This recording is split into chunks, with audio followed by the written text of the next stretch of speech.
Welcome to METATOPIA 2020. I would write this time. It's the little touches that make it home panel. I'm Misha B. I'll be one of your hosts, along with I'll let Elsa and Kristen introduce themselves.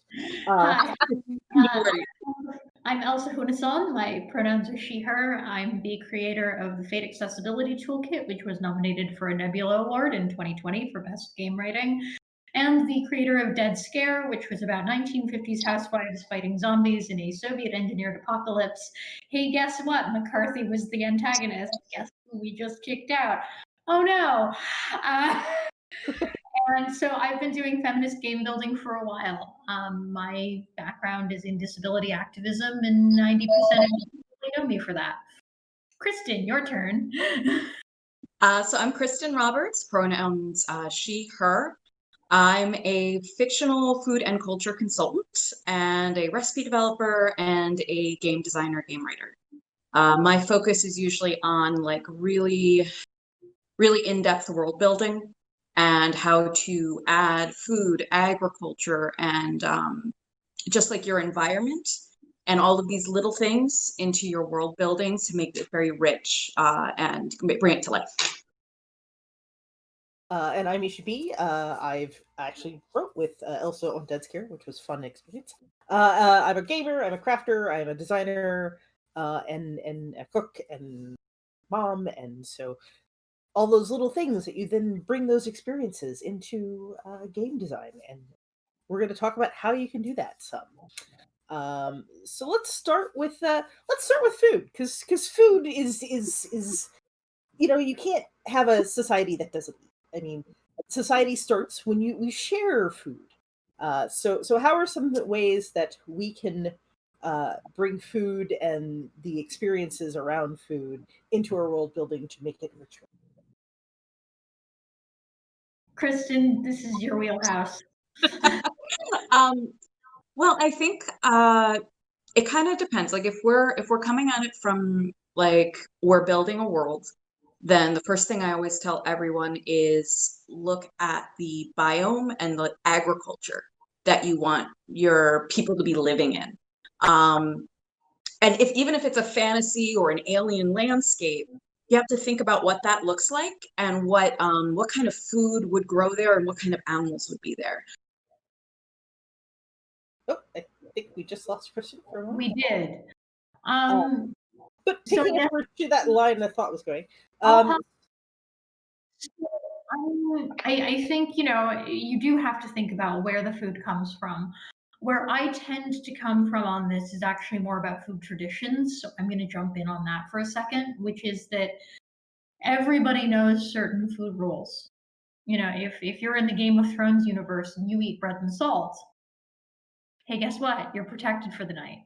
If you roll up to somebody's house in Regency, England, and you are invited for tea, that's a very big deal.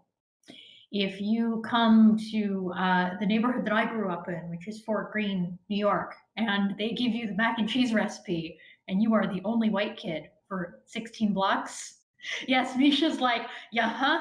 So those are all different kinds of food traditions, and they all tell you who is in community and who is out of community, who doesn't get poisoned and who does. And I think that is often a part of women's work, is deciding who is in and outside of community because of who gets food.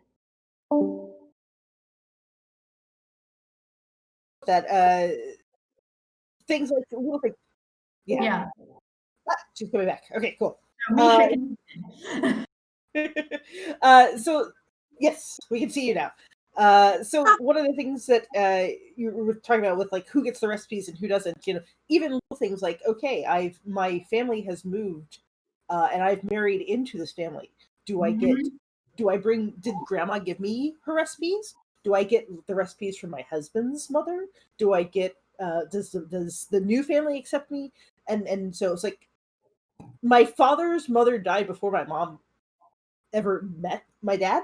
So there are some recipes that my dad talks about and she's been trying to recreate for like nearly 50 years now, but she can't because they were lost. And so little things like that, just like how do you continue those traditions and who Yeah. gets to continue this. And that's actually an interesting thing to think about, is that some culinary lines get broken and some don't. I have my family's köttbullar recipe, which is Swedish meatballs, that goes back, I think, 200 years. That line hasn't been broken, and a lot of that is because of privilege. Mhm. The Swedes have not been genocided out. That's Right. why we still have that recipe. I don't know. Did I cut out before I said anything before? I wasn't sure when I cut You out. had stopped. You had stopped around food traditions, which is why we took the tangent on food traditions. So, There. yeah, cool. So going off of what you guys are saying, there's one example that I always like to use of St. Lucia, one of the islands, one of the Caribbean islands, because of the slaves that were brought there during colonialization. They have an incredibly interesting food culture there now. So it's this amazing, amazing mix of like Latin American, African, and Indian. And it's just this combination that, like, I mean, it's horrible the reason why it got there, but the fact that they have generated this whole new like culinary tradition that uses French techniques, but is like amazing Indian flavors. It's so crazy to have all of those things come together in such like a beautiful way. And I think it's also telling when we talk about how we build characters, where people come from, right? My partner is from Indonesia. You wouldn't know that if you looked at him. He looks like a normal cis white man from the United States. And yet, the things that make him feel like he's at home are obscenely spicy curries that you can only find in certain parts of Indonesia. So, like, what people find as comfort food often tells us a lot about where they come from. And I think that that's a really useful thing for when we world build, but also when we build characters. Like, where are your characters from? Like, what actually makes them happy? It doesn't have to be the same boring nonsense that you've had in the past, because it could be that they're from an interesting place. or that they had interesting people in their lives, because what if it was, they had an adopted something or another that brought food from some other location that would have been alien to them. So yeah, it adds this like interesting detail. And again, we're always just trying to find things to talk to each other about these fake characters we came up with. So even like the littlest detail can bring on a full conversation that can be incredibly interesting. One of my favorite questions to ask when people are making up the characters is, what's your character's favorite memory of what their grandmother made for them? I like that a And lot. just, yeah, and it's just like, Yeah. it will like trip, and it kind of just leads into this like whole rich, like, you can see like their faces light up, and because they're remembering what their grandmother made for them. And there's always something, And I also think it's really interesting how we talk about food from a racial perspective. And I say that because I'm Swedish, and everybody talks about my food like it's boring. It's like, oh, it's white people food. That sounds boring. And I'm like, I don't have you ever had moose heart? Because I have questions. And I think that something that's been happening that I've seen is that we sort of boil down the concept of sort of cultural foods into white or ethnic. And I think that that's causing some issues. Like, it causes issues on both sides. Like, on the one hand, you're basically saying all white people just eat a whole bunch of fried shit. And on the other hand, you're exoticizing everything else. And so I think that we need to look at sort of, I don't want to use the word multiculturalism, but we need to look at the variety of food that exists and recognize that there is a whole lot out there that we're actually not talking about.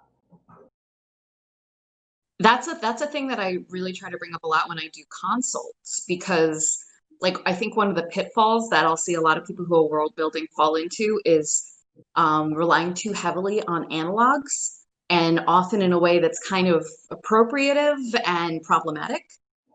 That's why I always tell people to take that step back. Let's look at your agriculture and then build from there. because then you can talk about, well, what actually grows in this region. And you can do research on like similar areas in the real world to kind of get those pieces together.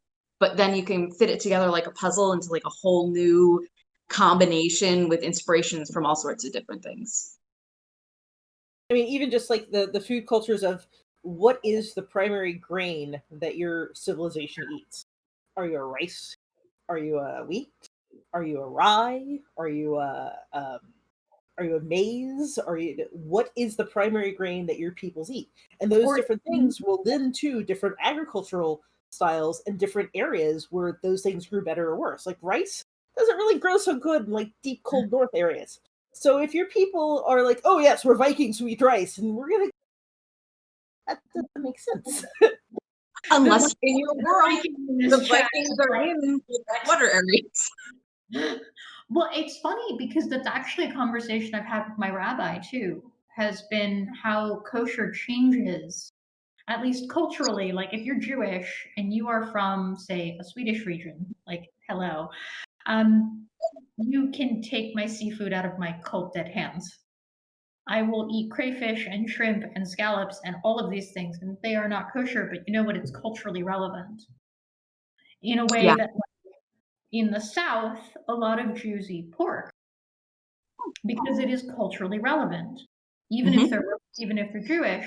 So I think that sort of recognizing that culture is sometimes more important in those spaces is also a huge part of what's a deciding factor. And kind of bringing this back to sort of the touches that make it home, I think that in terms of specifically keeping kosher or keeping sort of a faith-based kitchen often falls to women. Absolutely. So when you are building these faith spaces in your worlds and in your games, there's also that question of who is keeping that specific tradition alive. And just off of that, such a huge keystone and touchstone is just the hearth and the importance of the hearth in cross-cultural. Like, and they can look very different, they can feel very different. They can be in different parts of the home, but yeah, absolutely. Who keeps that hearth? And it being the center of family is so important, a cornerstone for so many traditions. I'm going to put on my historian hat for a second. I have one of those. Go for it. So, like, there's this concept of women's work, right? And I mean, we want to talk about games from a gender neutral space a lot of the time, but I think it is important to acknowledge the concept of women within game spaces.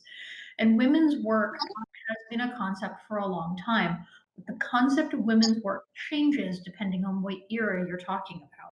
So in the 1950s, women's work was very specific. When I wrote Dead Scare, I talked about weaponizing Hoover vacuums. Like, we're trying to create this space of the industrialization of women's work and the industrialization of home cleanliness and all of that stuff. You go back, to the 1700s, and women's work looks very different. So ask yourself what that actually looks like, what your context is, and who's doing what, especially depending on what kind of a space you're working in. If you're working in a low-class home, women's work is literally everything. If you are working in a upper-class home in the Victorian era, women's work is looking pretty and talking to guests while the scullery maid does all of the women's work. So where race and class intersect with women's work also matter. And even from like a fashion perspective, to bring it into like the textiles, is things like earlier gowns and courts things were primarily done by men because you needed strength to do some of those tasks and to like actually get the bones wrapped around corsets properly. And industrialization made that easier so women could do it more often. And so they didn't have to do something like the underlayers. And so the outer layers became a part of it that were easier to do at home. So some of it shifted from men's work to women's work. And there was like big fights over it's like, no, we kind of need to keep that at home. And you'll see some of the same things happening in the other direction with embalming and death rituals as that rose in the 1860s or so because of wars and being able to ship bodies long distance as opposed to burying them at home became a difference. And Oh, look. hey, kitty. So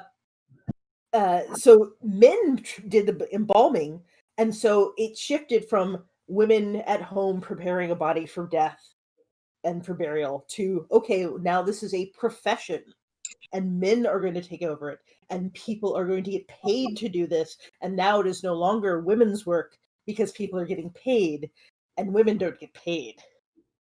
Same with teaching, same with food, your chef versus your home cook being two very different things. Like it is a really interesting thing. I mean, I think it's also as death became more ritualized. We think about the fact that in every television show that we've ever watched, it's always a Christian burial service, right? It's always about how we interact with sort of this industrialized, Christianized space of death versus how a lot of spaces are not like that. I'm actually thinking a lot about how when Ruth Bader Ginsburg died, the Jewish community really had to push the fact that Jews don't bring flowers to graves. We had to be like, no, you bring rocks. Like, please bring stones, don't bring flowers. And that work again felt a lot to women. Yes, we know. But I think that there is this sort of question of like, who holds power? I'm sorry, this cat is cracking me up. Who holds power in death spaces too, right? Like the concept of the Morrigan is the maiden, the mother, and the crone. And there's very much this concept of like women are in charge of birth and death in those specific patternings, and how we bring that into games, I think actually could be interesting. Definitely, death rituals are fascinating and weird all at the same time to me. I mean, I both fear death and dead things, but also find them morbidly fascinating. Like I've been watching a lot of Caitlin Doty videos, which just go look. Her series is called Ask a Mortician on YouTube. I highly recommend it for everybody. It's just the right amount of, hey, this is an interesting fact that I'm going to present matter of factly and even slightly humorously, but it's a serious topic. And so some of it is history and some of it is, hey, these are weird things that have happened. Like, saints bones and things like that. And like how do we have 20 fingers of this saint scattered all over the world? Can somebody explain this to me? But it's, I mean, 20 fingers, there's multiple hearts. Yeah, or which saints are considered incorrupt versus corrupted? It's like that just floors me. But some of those traditions and those facts around death and the different rituals, and even finding some of the things that are in common among different faith traditions surrounding death rituals, and how those are both interesting and different at the same time. And I lost my train of thought there. It's been a long day. Yeah, it's pretty late. So if you don't mind me interjecting, yeah, but just talking about death also makes me think, also you brought up birth as well, and I think about midwives, and that same idea that midwives in the home, when it is women's work, they took care of it all. And then when it became industrialized, that power was taken away from women to help other women, and brought into this sanitized space of hospitals with doctors, and not making any judgment call on either one. There was a lot of knowledge that ends up being lost in that translation, a lot of which I don't think we've really necessarily recovered. Culturally speaking, I recommend for people who want to look at that transition more carefully to watch Call the Midwife. because Call the Midwife has really shown kind of how that transition worked in England from the NHS to the hospitalization and sort of what it was like. And certainly it has a perspective on that. But I think it really gives you a good sense of what it was like to make that change in low-income communities in the UK. So it's certainly worth taking a look at if that's sort of a space you want to write about. You know, I gotta say thank you for that recommendation, because I've been looking at that and not sure if I should watch it. So now I'll definitely take a look. Oh, it's so good. Let me wax rhapsodic about Call the Midwife for a second. It is racially inclusive. It is disability inclusive. It tackles abortion really beautifully. It also has it really handles disability well. There's an episode where a blind mom, this is of course this most recent season, but there's a blind mom who's like family is like she can't be a parent, she's blind, and the midwives actually push back. There are characters with Down syndrome who get to live in community with other Down syndrome characters and who actually get to have relationships. It is not just, it deals with poverty. It deals with it deals with alcoholism. It is a beautifully put together show, and it certainly has its issues. I'm not going to say it doesn't, but I think that it is a show worth watching and talking about. That's fantastic. And even with giving birth, some of the things that have changed over the years, like things like women have gone from giving birth in a squatting position to this like bed position, and that's because one of the Louis wanted to watch his kids being born, and so now everybody labors on their back. Yeah. Fun fact. Yeah. And yeah, and it's not Queen necessarily. Victoria is the reason. Go ahead. Sorry, Misha, go ahead. You said Queen Victoria is the reason. Oh, Queen Victoria is the reason why women get knocked out. Mm-hmm. Because she was like, I would like to have pain medication, please. And she was the Queen of England, so they did it for her. Yeah. Look, I am all for pain medication, but like ether to knock you completely a little too far, in my opinion. Just like we don't need to completely knock out birthing mothers, because that's just maybe, but definitely I want the drugs, please. I had them with both kids, they turned out fine. If you don't want them, that's also fine. It's your choice. But I want my I wouldn't ask you to set a broken leg or drill my tooth without pain meds. So why do I have to give birth without pain meds? That's just my opinion. Fair. Yeah. As a disabled person who has had a number of really unpleasant medical procedures, I am all for the drugs. Why suffer if you don't have to? Which brings us to, that's another avenue of traditionally feminine things, is like medicines and pain relief and those things that we found, like, oh hey, I was out gathering this herb and I found out if you chew on willow bark or get into a tea, I feel a lot better and I don't have cramps as bad. But and so you tell, oh hey, look, try this when you're having, and then oh wait, it works when you have a toothache too, and oh hey, you've got a toothache, suck on a clove.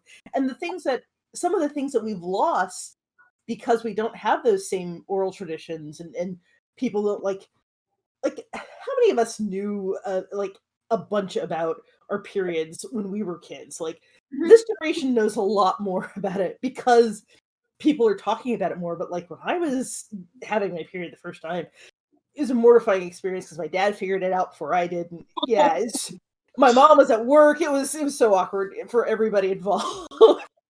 But like the things like that I didn't find out until I'm like in my 40s. Like, wait, the bleaching in your underwear is normal? Everybody has. I know, right? Is right? Or wait, what do you mean everybody like poops more when they're on their period? Why didn't anybody mention this?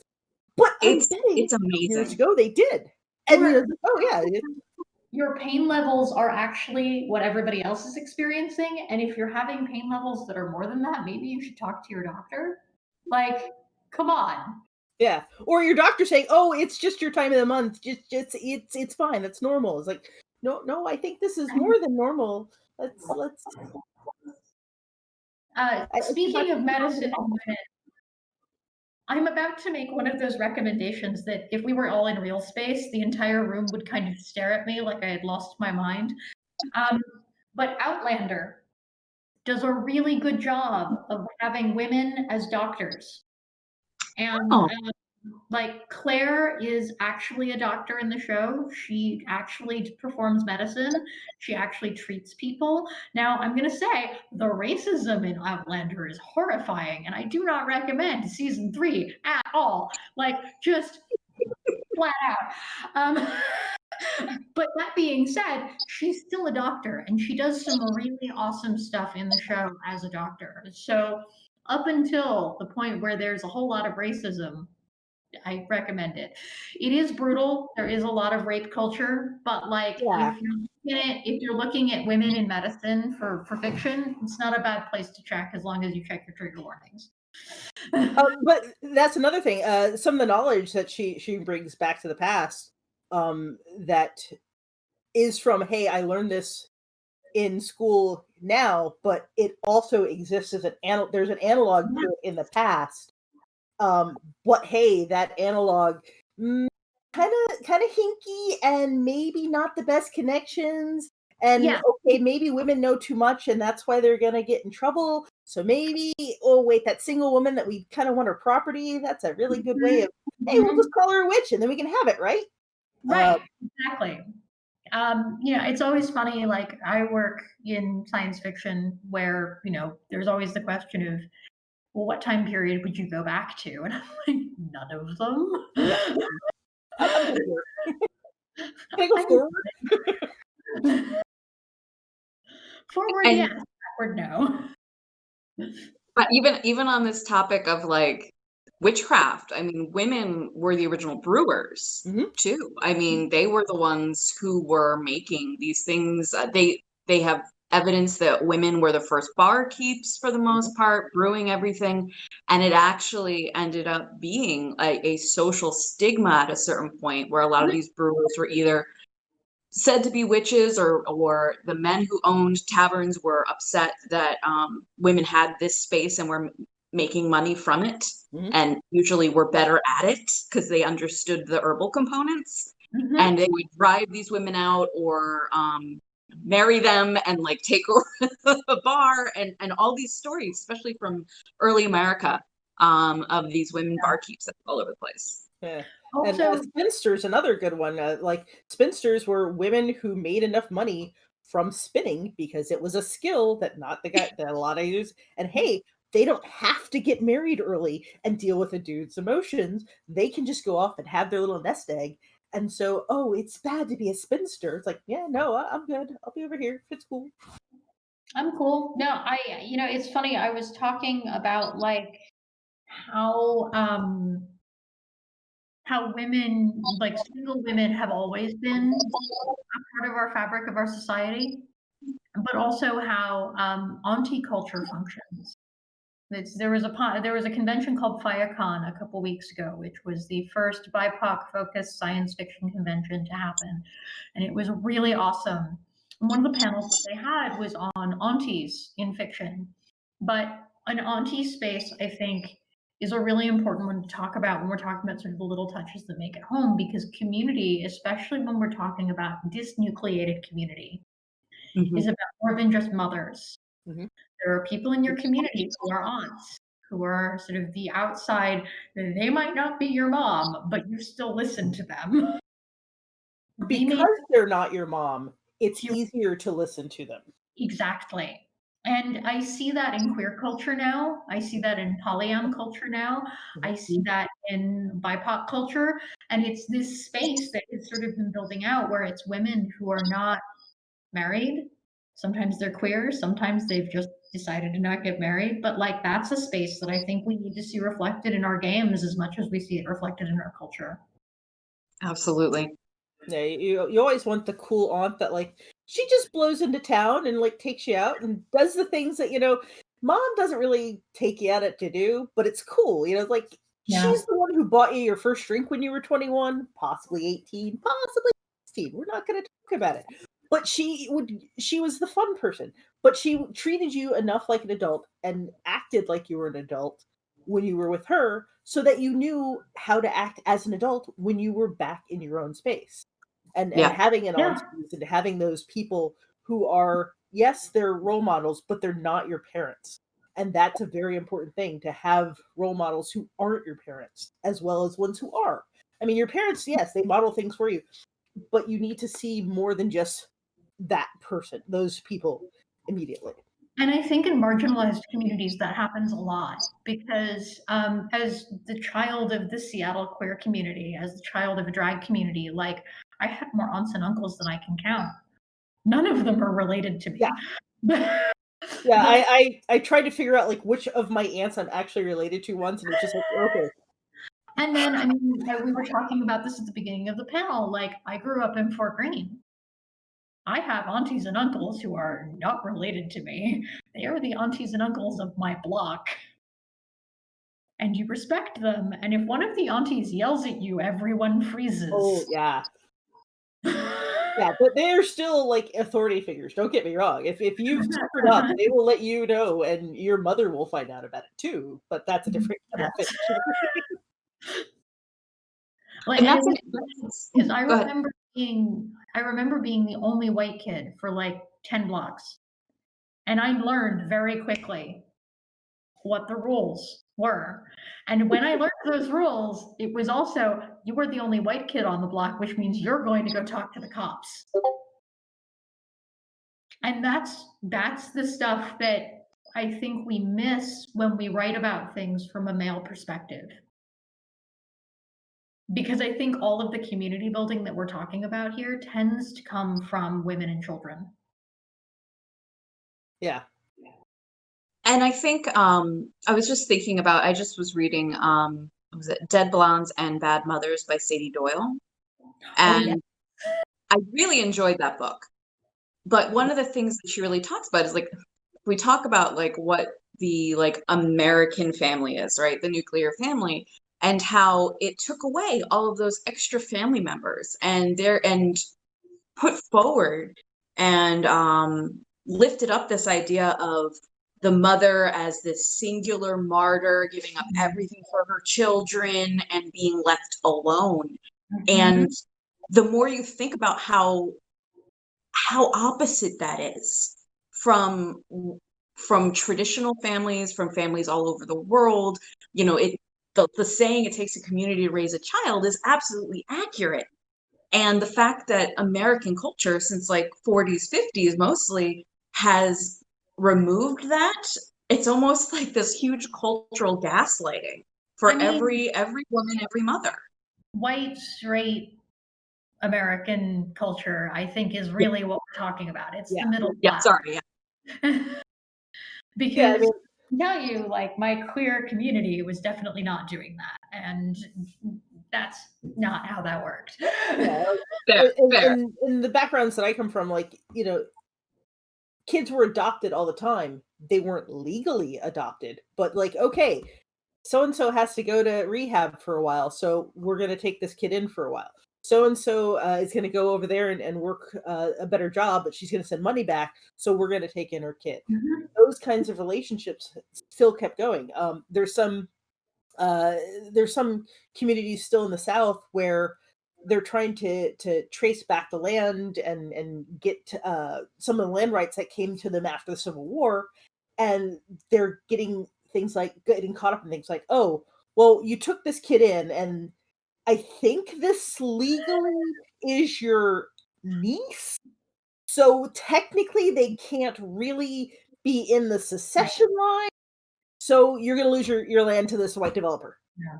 But it's like, no, this kid has my name. This kid has been in my house the entire time she's lived. This kid has, you know, I call her my daughter. I've called her my daughter my whole life. She thought of me as her mother. But, oh, well, we don't have that paperwork because, hey, look, we didn't go get paperwork in the 20s and the teens because, you know, hey, if you go to the courthouse, you're going to get kicked out of the back anyway. So why bother to go there in the first place? And so some of those things, with the nuclear families and everything, those traditions that are assumed to be the best practices. And things like, oh, well, Black men are deadbeat dads. It's like, no, they just aren't necessarily married to the moms. And but they're still heavily involved in their kids' lives. Yeah. Like to a degree higher than white men who are married to their parents, to their kids' moms. Like you'll see, the Black man might not be legally married, but that he's there for every birthday, he's there for every soccer game, he's there for every basketball game, he's there. And the white dad might be, okay, well, I have to work, I can't make it to that game.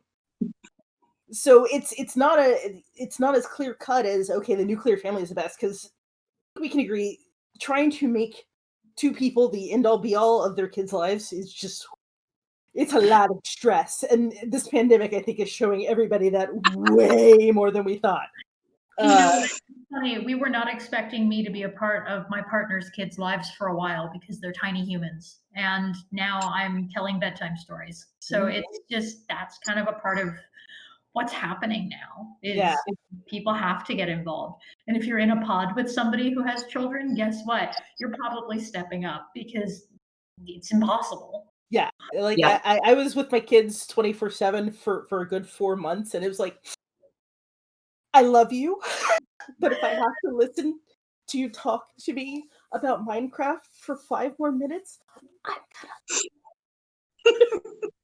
Yeah, no, I on election night, my partner's kids both curled up on the couch with me, and both parents just magically vanished. And I was like, "You're taking a break."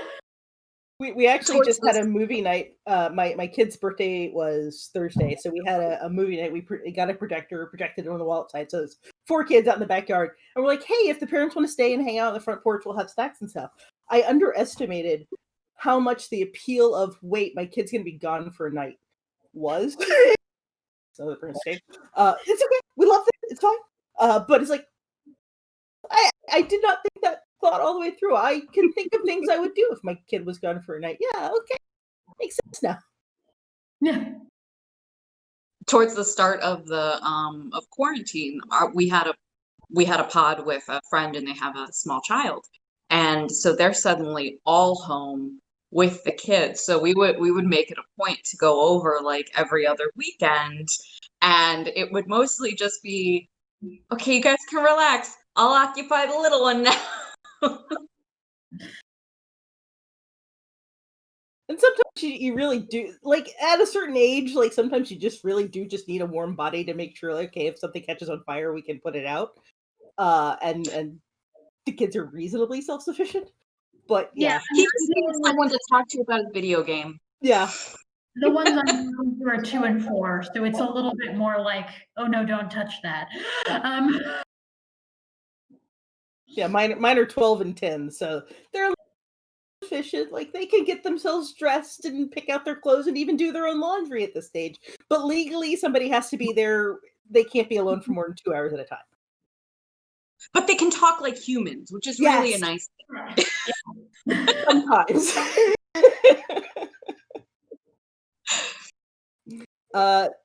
Do we want to ask any questions of the audience? We have lots of lovely stories going on in the chat. Yes, I've been keeping an eye, but I didn't see a lot of questions. Where is the chat? Because I have no clue. So we are on the Twitch TV Dex Boardroom 1 channel. Oh, I don't know where to find that because cool. All right, great, because I have no idea where Twitch is. Don't worry about it, Elsa. We're gonna get it. But yeah, lots of interesting stories. My dad told me when he was a kid, he put a rock on a grave and it hopped away because it was a toad and he hadn't realized. And I find that just so adorable. That's really, really cute. Also, that frog was clearly Jewish.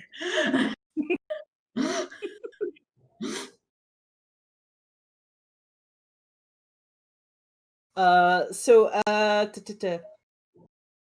textiles. That's what we haven't covered yet. We haven't really talked much about textiles.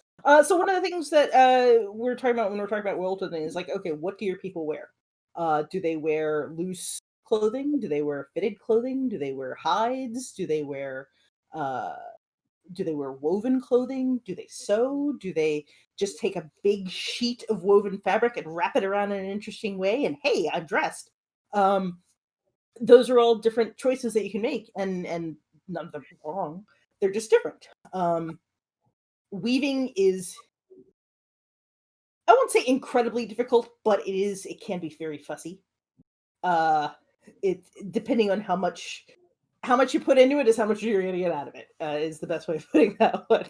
If you take a time to spin everything super fine, you can make something like spider web thin.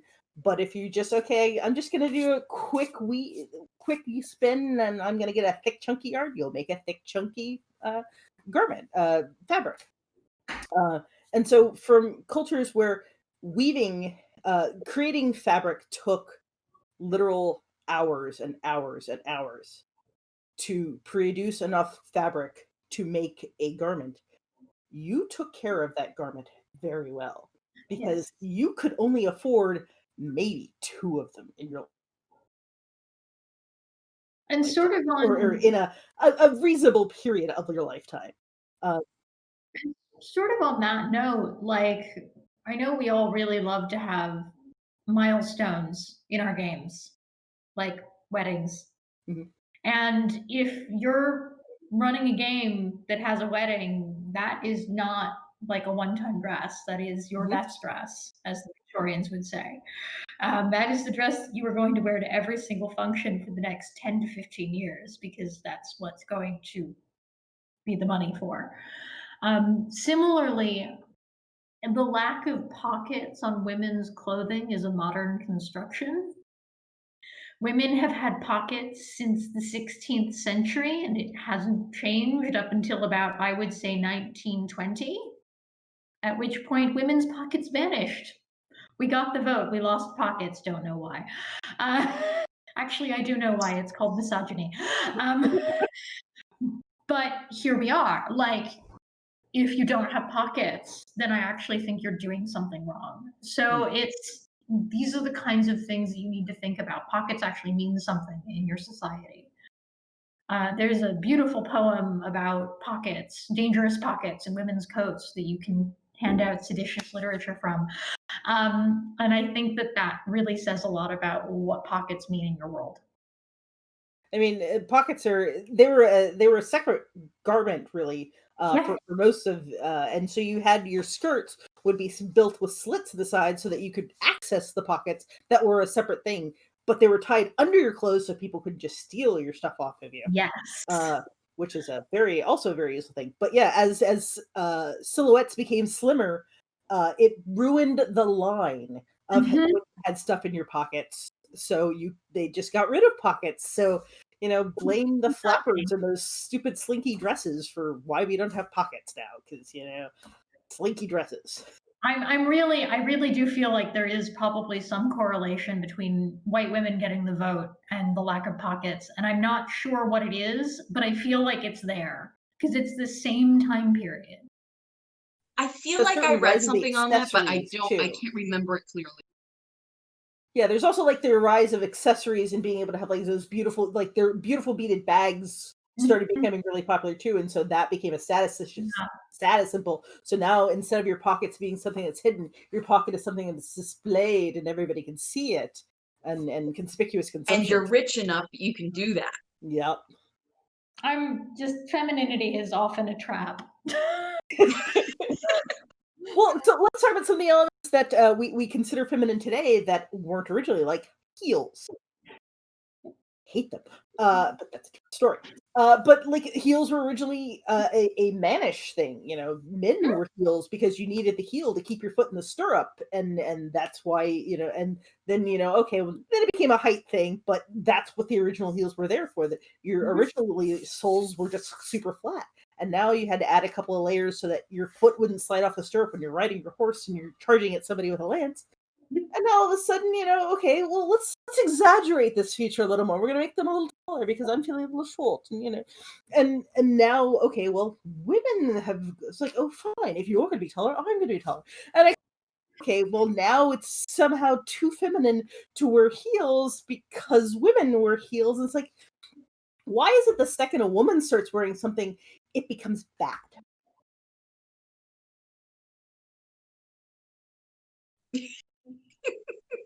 I mean, I'm just gonna go yes. Yeah. Hmm. Look, I have my master's degree in women's history from Sarah Lawrence. And a lot of the work that I have done has been on the space that women occupy in the legal system. So there's this space that women occupy where, look, we just elected a new president. I'm just gonna do this. It's fine. Women were legal aliens in this country, like white women who had husbands who owned property were legal aliens in the United States until 90% through the 1800s. Then white women became citizens. Mm-hmm. But even then, it wasn't actually with the vote. It was just you could have property. Mm-hmm. These are the things that happen. It was a very, very slow build. So if you're building a world where women have legal rights, you have to recognize that they need to have been full citizens for a lot longer than women have been full citizens in this country. Because we're still catching up. Mm-hmm. And that's not with any marginalizations laid on top of it. Yeah. I mean, people like to say that Washington didn't actually own slaves, his wife owned slaves, but the only reason that his wife owned the slaves was because her parents gave them to her as part of her dowry. Yeah. And they kept them with her so that he couldn't just sell them off and take the money and run away and leave her destitute. Yes. So it's a legal conceit. Oh yes, she owns them, I don't own them. But that's what it's there for. It's like a level of protection. It's the same reason in some cultures you have a lot of bridal jewelry. It's because then the jewelry is not something that your husband can just take away because it's your jewelry. One of my very dearest friends, her family is from India, and they put all of these bangles on her, and I was like, wow, that looks really heavy. She's like, yes, it is. It's my escape hatch. Mm-hmm. It's like, okay. I think something too to keep in mind when you're looking at these women's roles, and if you are building, you're not working in Earth and our history, and you're building one from scratch, and especially if you want to make one where you're not dealing with earthly gender roles and history, you still need to be aware of what these different roles are, because the only way you can transgress something is if you understand like that symbolism and how it has occurred in different. So even if your whole goal is to not have these same gender roles or to invert them in some way, you still have to have a full understanding of what they look like in reality. And yeah, also, sorry, too often we see, oh, well, we're just going to make a benign matriarchy instead of a evil patriarchy, and it's like, no, that's not actually changing anything. You're just putting a pretty face on it instead of actually doing the work of understanding what's going on here. It's like, okay, yeah, women are in charge now. Okay, what does that actually mean? What does it? You're a Star Trek episode now. Yeah. Oh, okay. We're gonna put a different prosthetic on. Okay, I understand now. Let's just keep going. Oh, and you just opened the door for me, Misha, because you said the word prosthetic. So, like, this is the other piece to it: is that women with disabilities, like disabled women, have been a central part of the world for a long time. Our concept of disability only really started from what you're looking at it as, from the Industrial Revolution, because that was when we started looking at bodies as machines and not as bodies. So if you're building a world where you have disability in it, and you are not building disabled people in as central figures, if you are not having disabled women as mothers, if you are not having disabled women in as seats of power, what you're actually doing is following into an ableist systemic trap. So I think that's another space where I think women have specifically been left out, because we often look at disability as only being a part of a war acquisition narrative, rather than it just being a part of the space of the world that we inhabit. And disabled women are so frequently left out of the world building that I think it's really important to highlight. I mean, disability in general. I mean, some of the conquerors and the thinkers and everything else have been disabled in some way or another. whether from birth, whether from battle, whether from accident, whether from something that happened in their lives, but that didn't actually change who they were. They were still able to do these things just like everybody else. They just had to do some modifications to how that worked. And also, let's be honest, if you are writing in a world that is pre-medical technology, like we're talking about, 90% of your characters have a disability anyway. Like, they can't cure your hand if you get gangrene. They're going to hack it off if it gets too far, and then you just have one hand.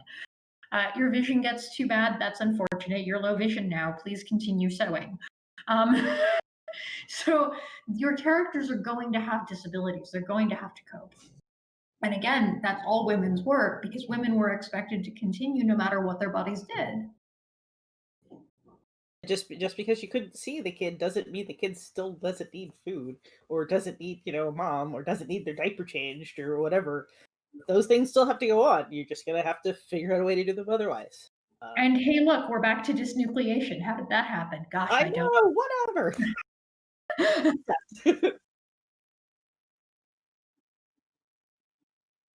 Sure. Yeah, absolutely. Sure. we're talking.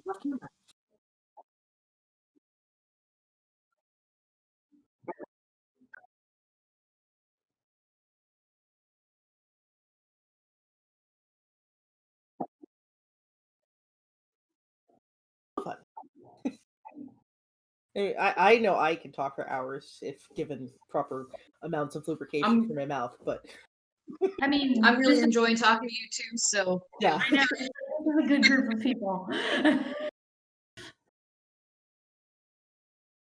Really, nobody has any questions. I find that hard to believe. It's getting late. Yeah, it's true. Fair. It's been a long day. Yeah, the fireworks have already started. Where I am, people. It's 10:30 almost here on the other coast, so, It's been a stressful day. Yes, I know, but still. Ooh, we got a question.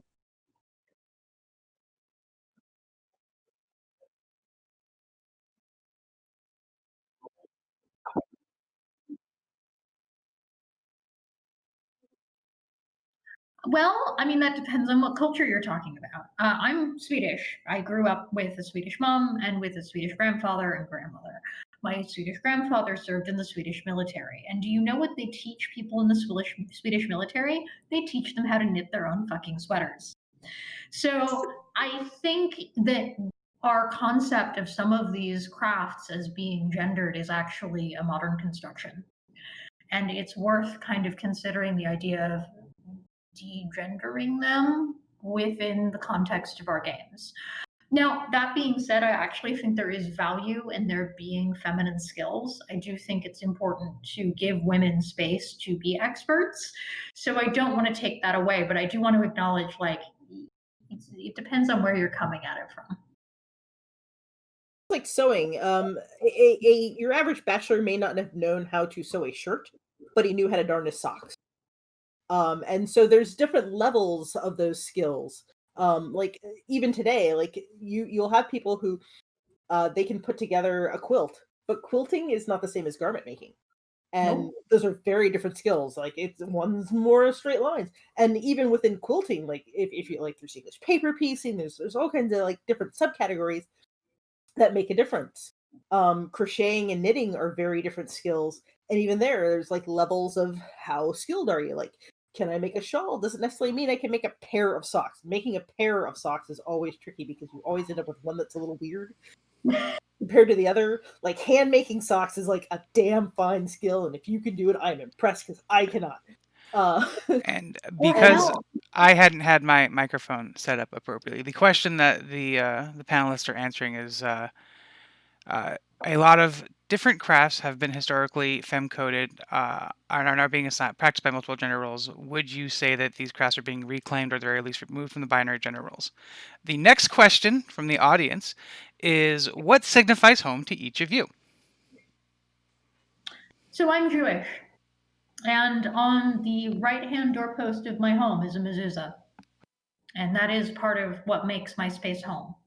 But it's also the fact that I have Shabbat candles, and every Friday night I light Shabbat candles. And right now that is just with my partner. But in the future, it will have more of my community. So creating home is about the space that I create and that I consecrate. And sometimes that's at my place, and sometimes that's at my partner's place, depending on whose place we're doing Shabbat at. But I think that home is about community and about building spaces that we want to have. Ones are. So the people that you invite into your home that you want to be around, that you whether it's you whether by birth or by choice, the people that you choose to have around you are what make your home. So some of them, it might be a specific building that you gather in that becomes a home, or it may just be that sense of, okay, when I am in this place with these people, it feels like home. When I am in this place with these other people, it feels like home. Like the lobby of DexCon feels just as much a home as my house sometimes, because this is where, like, the cabins at Camp Nerdly feel just as much home, because this is where my people are.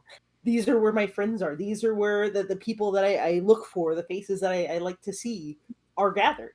And so those are the things that make a home to me. And Kristen, what makes home to you? Yeah, this is like a really interesting question. So my husband and I just bought our first house. So so we've been setting that up since June. And it's really something that's kind of come into my mind a lot. Like I've lived in apartments my whole life, except for, when I grew up with in their home.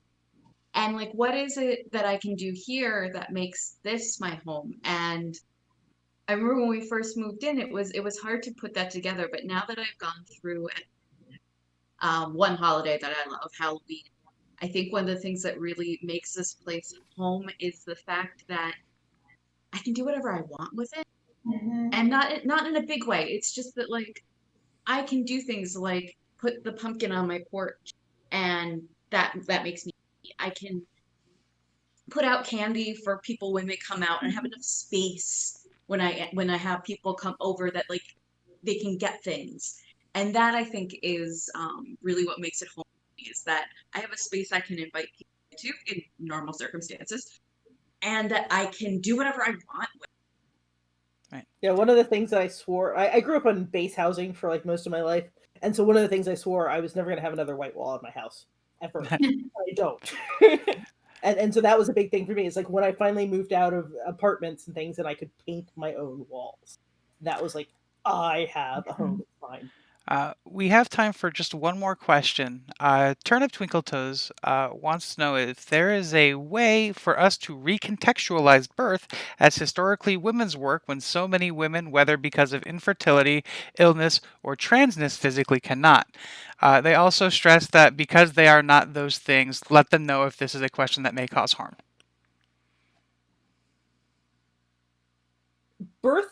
Being able to give birth does not define womanhood any more than any other thing does. There are tons of women who can't give birth. There are tons of women who don't want to give birth. And so it's only I would say it's the realm of female bodies, maybe, but not necessarily woman's work. And that's a kind of subtle distinction to me. I mean, I'm going to come at that from a slightly different place. I mean, I'm in this weird place in my life where, like, I don't have children, and I may not have children, and I don't know what that's going to look like. And as a disabled person, that space has often been taken away from me by society because people assume I cannot have children.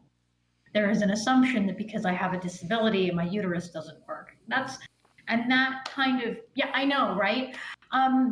And so I think one of the things that we can do is to start putting people in our games into the space of being parents, not necessarily giving birth, but being parents, that allows us to envision those spaces as being for more people. I think also sort of decentralizing birth from the act of mothering, I think, will help with that. Cool. It's like, you don't have to be a mom to have given birth. There are many people who have given birth who are not mothers because they have chosen to not be the parent in that situation. So I think that's one of the ways to do it, is to kind of say, well, we're decentralizing these concepts and separating them. Sure. Now, before we call this, Kristen, would you like to add in on that one as well? Oh, I agree on all counts. I mean, a big part of decentralizing it is kind of what we talked about before with the complexities of family, and that it being more community than an individual. And I think if you're building a culture, putting the emphasis on the family culture and the family larger unit of community that takes care of the children, you're already decentralizing that away from very. Well, thank you so much, and thank you to the audience members who did ask questions. If you guys would like to voice where folks can find you or your potential work online before we close out the panel, we'll give you each a single sentence and call it an evening. I'm Misha B, she, her. Best place to find me is on Twitter at BGGameworks. Kristen Roberts, she, her. Feast in Time, time is in the herb. I am at Feast in Time on every bit of social media, and I have an ad for my consulting over on the METATOPIA promotion page thing, so you can find it there. I'm Elsa Sjunneson. You can find me at Snarkbat, SNARKBAT, literally everywhere on the internet. If it's got the name Snarkbat, it's me. And I'm available for sensitivity consults on disability, and yeah, cool. I exist in the world. Thank you so much. Everybody have a good evening, and